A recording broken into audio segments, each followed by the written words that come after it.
reorient to fulfill our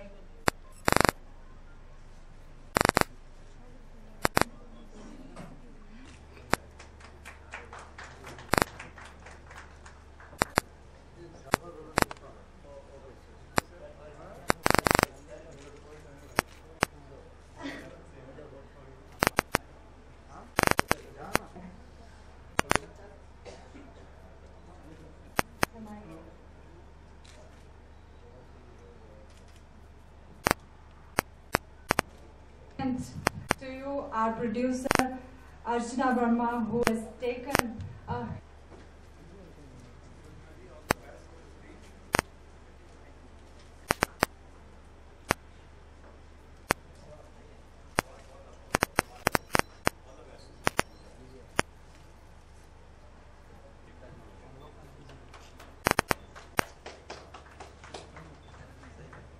आप सबको बहुत बहुत अभिवादन और इस बात की आप सबसे क्षमा की थोड़ी देरी हुई आपको आपको संवाद करने के लिए। प्रेस के साथियों से एक अनुरोध प्रारंभिक ये है कि मैं बंबई में हूँ और बंबई में होने का मुख्य जो हेतु है, जो तात्पर्य है, वो ये है कि फिल्म जिसके लिए मैंने गीत लिखे हैं उसका पहला गाना आज रिकॉर्ड हुआ है। इसके अतिरिक्त जो कुछ भी मैं करता हूँ, चाहे वो सामाजिक कार्यकर्ता के रूप में हो चाहे राजनीतिक कार्यकर्ता के रूप में हो, उसके सवाल हम कहीं और पूछ लेंगे। आज इस फिल्म पर और एंटरटेनमेंट इंडस्ट्री पर बात की जाए। और इतने सालों से मैं कविता लिख रहा हूँ, इतने सालों से मोबाइल में कविताएं सुन रहे हैं, अमेरिका जाता हूँ, हर साल लंदन जाता हूँ कविताएं सुनाने, इतने सारे लोग सुनते हैं। तो बहुत सारे लोग पूछते थे, फेसबुक पे पूछते थे, सब जगह पूछते थे कि आप फिल्मों में गाने क्यों नहीं लिखते, और बहुत सारे लोग ऐसे प्रस्ताव लेकर भी आते थे। तो दो बातें दिमाग में थी, एक व्यक्तिगत रूप में थी और एक व्यावसायिक रूप में थी। व्यावसायिक रूप में यह थी कि कोई फिल्म ऐसी हो जो ठीक से रिलीज होती हो, जिसमें उसकी पोजीशनिंग ठीक हो, गाना सूट करता हो। और दूसरी कहीं इमोशनली दिमाग में ये था कि जो दो लिविंग लीजेंड हैं हमारी गायक इंडस्ट्री की, गायकी की इस संस्थान के, एक लता दीदी और एक आशा ताई, इनमें से अगर कोई गीत गा दे तो जिसे कहते हैं ना कि कुछ भी अगर छू दें तो वो पारस पत्थर अगर छू दे तो सोना हो जाता है। ये मैं सोचता था, लेकिन ये आज मैंने देखा 8 साल के गैप के बाद आशा दीदी ने जब एक गाना, जब ये लोग लेकर गए, अर्चना जी और हमारे निर्देशक महोदय और हमारे जो इसके लेखक हैं, तो आशा ताई ने जैसा उन्होंने मुझे बताया उस गीत को देखा और अच्छे से स्वीकार किया, हाँ मैं गाऊंगी। और सबसे बड़ा कॉम्प्लीमेंट ये था कि पूरा गीत रिकॉर्डिंग करने के बाद उन्होंने मुझसे कहा कि ऐसे गीत तो भरत व्यास जी के गाते थे, इंडस्ट्री में ऐसे गीत आते कहाँ हैं, आपने अच्छा गीत लिखा है, ऐसी हिंदी कौन लिखता है, ऐसा गीत कौन लिखता है। और उन्होंने दिन 2-4 लोगों के नाम लिए, वो बहुत बड़े लोग थे। उन्होंने भरत व्यास जी का नाम लिया, पंडित नरेंद्र मिश्र जी का नाम लिया और कहा कि ये लोग अच्छे गीत लिखते थे। तो एक गीत पहला आज रिकॉर्ड हुआ है, कैसे भूलूं मैं एक रात, और वो यशराज में उसकी रिकॉर्डिंग हुई है। मैं उम्मीद करता हूं कि फिल्म अच्छी बनेगी। भैरवी की जो कहानी है वो एक महिला सशक्तिकरण पर आधारित है, वुमेन एम्पावरमेंट पर आधारित है। सदियों से इस पुरुष प्रधान समाज ने कभी धर्म के नाम पर, कभी संस्कार के नाम पर, कभी नियमों के नाम पर, कभी सामाजिक मान्यताओं के नाम पर स्त्री के शोषण के अलग अलग तरीके निकाले हैं। मध्यकाल में एक ऐसा समय भी आया था जब स्त्री के शोषण करने के कुछ धार्मिक रूट्स निकाले गए थे कि धर्म की इन तांत्रिक क्रियाओं के सहारे इस तरह से उसका शोषण किया जा सकता है। उसमें कैसे स्त्री अपने अंदर के तत्व को पहचानती है और एक विद्रोहिणी की भूमिका निभाती है। भैरवी उसके चारों तरफ बुनी गई है।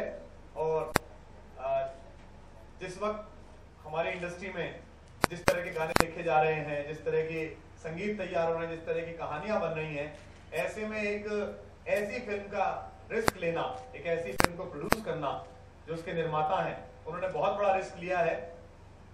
और हम अक्सर ये कहते हैं कि फिल्में अच्छी हम नहीं देख पा रहे हैं, उसका कारण शायद ये होता है कि हम अच्छी फिल्में बना नहीं रहे होते हैं। खराब फिल्मों को चलन से बाहर करने का एक ही तरीका हो सकता है कि आप अच्छी फिल्में बनाएं। मैं जिस फेटर्निटी से आता हूं, हिंदी कवि सम्मेलन से, जहां से मेरा कैरियर शुरू हुआ, पहले सारे निर्माता निर्देशक वहां से गीतकारों को लाया करते थे। मजरू साहब मुशायरे से लाए गए थे, नीरज जी कवि सम्मेलन से लाए गए थे।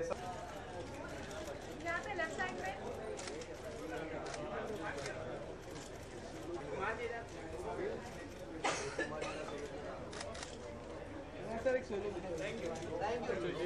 all of you.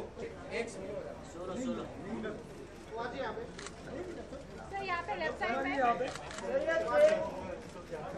सही है लेफ्ट साइड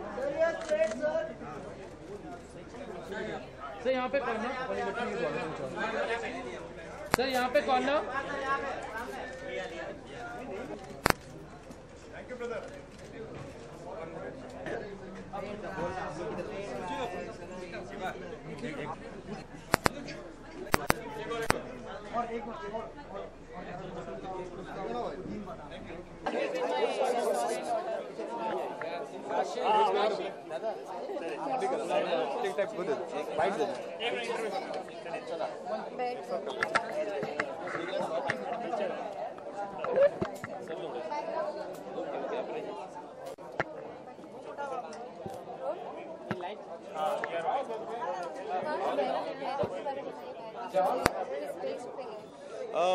सदियों से पुरुष प्रधान समाज ने स्त्री के शोषण के अलग अलग तरीके इस्तेमाल किए हैं, कभी सांस्कृतिक संदर्भों में, कभी राजनीतिक संदर्भों में। तो भारत के मध्यकालीन इतिहास में ऐसे बहुत सारे प्रसंग देखने को मिलते हैं जहां धार्मिक रीजन से कोई रिलीजियस आड़ लेके, एक्सक्यूज लेके स्त्री का शोषण होता रहा है। तो भैरवी एक ऐसी कहानी है जिसमें तंत्र साधना में जो स्त्रियों का दुरुपयोग होता है, उनकी भावनाओं के साथ जो खिलवाड़ हो जाता है, उनका शारीरिक शोषण होता है, उसके खिलाफ एक विद्रोहिणी की कहानी है कि किस तरह वो जन्म लेती है। और सबसे खूबसूरत बात यह है कि आशा ताई 8 साल बाद किसी हिंदी फिल्म में गाना गा रही हैं और ये मेरा सौभाग्य है कि उन्होंने बड़े कृपापूर्वक मेरी कविता को, जो कवि सम्मेलनों में लोकप्रिय कविता थी, जो कई जगह मैं उसे पढ़ चुका था, उसको सुनकर जब प्रोड्यूसर ने और म्यूजिक डायरेक्टर ने उनको अप्रोच किया तो उन्होंने कहा मैं ये गाना पसंद करूंगी और आज उन्होंने गाना गाया।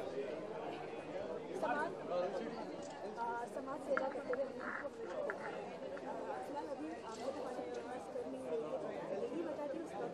देखिए, भारत में कलाकारों के साथ एक बड़ी अजीब स्थिति है। ये माना जाता है कि वो प्रत्येक प्रकार की शासन व्यवस्था से निरपेक्ष रहें और वो किसी भी उम्र में केवल उत्पाद बेचते रहे टेलीविजन पर। कभी वो बीवाइयों के लिए क्रीम बेचें और कभी वो तेल बेचें, लेकिन अगर सड़क पर किसी दामिनी के लिए जाना हो तो वो उसके लिए ना निकलें घर से। लेकिन मैंने इसमें कोशिश की, थोड़ा प्रयास किया कि जब कभी दामिनी के साथ बलात्कार हुआ या गुड़िया के साथ कुछ हुआ या देश का कोई खनिज पदार्थ लूटा गया तो मैं चौराहे पर उसके लिए लड़ा भी, पुलिस की लाठियां भी खाई। और बाकी मेरे अंदर का जो कवि और कलाकार है उसे तो अपना पोषण करना ही, अपनी कविता सुनानी है। तो मुझे लगता है कि जब जब देश पुकारे, समाज पुकारे, जाना चाहिए, क्योंकि जो वक्त की आंधी से खबरदार नहीं है, कुछ और ही होगा, वो कलाकार नहीं है।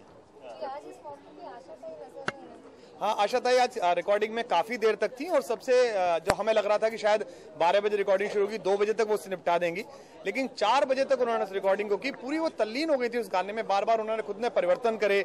म्यूजिक डायरेक्टर्स प्रसन्न थे, जो रिकॉर्डिस्ट थे वो खुश थे। उन्होंने कहा नहीं, ये वाली लाइन में दोबारा पढ़ूंगी, इसमें भी वो फील नहीं आई। बहुत ज्यादा खुश थी। और सबसे मेरे लिए बिगेस्ट कॉम्प्लीमेंट है जो इंडस्ट्री में शायद कम लोगों को मिला होगा, उन्होंने मेरे गाने को सुनकर कहा, कविता को सुनकर कहा कि ऐसे गाने अब कौन लिखता है। भरत व्यास जी लिखा करते थे, नीरज जी लिखते थे, या पंडित नरेंद्र जी लिखा करते थे, प्रदीप जी लिखते थे मेरे लिए। बहुत दिन बाद ऐसा गाना आया, इसलिए मैं तैयार हो गई। डॉक्टर विश्वास आप एक्सपेरिमेंट करने के लिए जाने जाते हैं और अब जहां भी वहां सुधार की बात करते हो, क्या आप आपकी बॉलीवुड में से एंट्री मानी जाए? नहीं, देखिए, बॉलीवुड एक बहुत बड़ा सागर है, क्रिएटिविटी के एक बड़ा महासागर है और मैं बहुत छोटा सा व्यक्ति हूँ।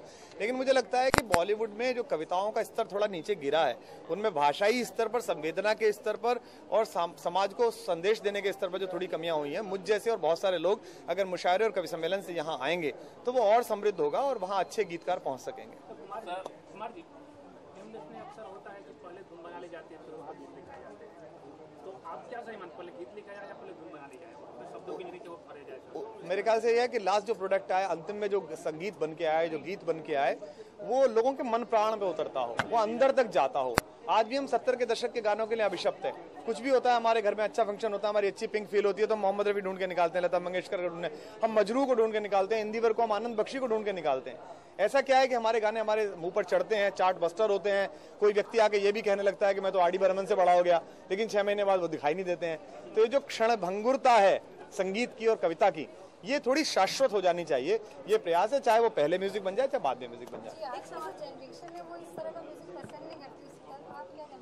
जब मैंने 10 साल पहले कवि सम्मेलन उस तरह से शुरू किए थे और IIT IIM में गया था तो लोग मुझसे भी कहते थे कि तो एननी के सुनते हैं, somebody loves you, somebody miss you every single night। पर उन्होंने कोई दीवाना कहता भी सुनी और पगली लड़की भी सुनी, सबसे ज्यादा डाउनलोड करी, पूरी दुनिया में सुनी। मैं जापान भी गया, अभी अमेरिका कनाडा जा रहा हूँ, उसके बाद ऑस्ट्रेलिया जाऊंगा, वहां भी है देसी, वो भी सुन रहे हैं। तो मुझे लगता है थोड़ी कोशिश की जाए तो हो जाता है। मेरी दादी जो थी वो कहती थी कि मन से रोया जाए तो फूटी आंख से भी आंसू निकलता है। सर आप भी सवाल जाना चाहेंगे मेरी तरफ से, हिंदी की दुर्दशा आज हो रही है और साथ में हिंदी कवियों की क्या वजह है, सबसे बड़ा जिम्मेदार किसे मानते हैं? सबसे बड़ी जिम्मेदार हिंदी के रचनाकार स्वयं है, वो हिंदी को वहाँ प्लेस नहीं कर पाए। हिंदी का कुनबा 200 करोड़ का है, पाकिस्तान, बांग्लादेश, नेपाल, अप्रवासी भारतीय, हमारा श्रीलंका, हमारे बाकी जो देश हैं एशियन देश, वो सब हिंदी समझते बोलते हैं। अगर हमने ऐसा खाना तैयार किया होता, ऐसी कविताएं तैयार की होती, सब गुनगुनाते तो वो गुनगुनाते। आखिरकार चेतन भगत ने एक अंग्रेजी में उपन्यास लिखा ना, और हिंदी पढ़ने वालों को वो पढ़ना पड़ा, क्योंकि हिंदी के पास वो उपन्यास नहीं था जिसकी 10 लाख कॉपी बिक सकें। तो हिंदी के पास वो कविता नहीं थी जो लोगों के मोबाइल में डाउनलोड हो सके, लोग बाग जिसकी रिंग बैक टोन बना सकें।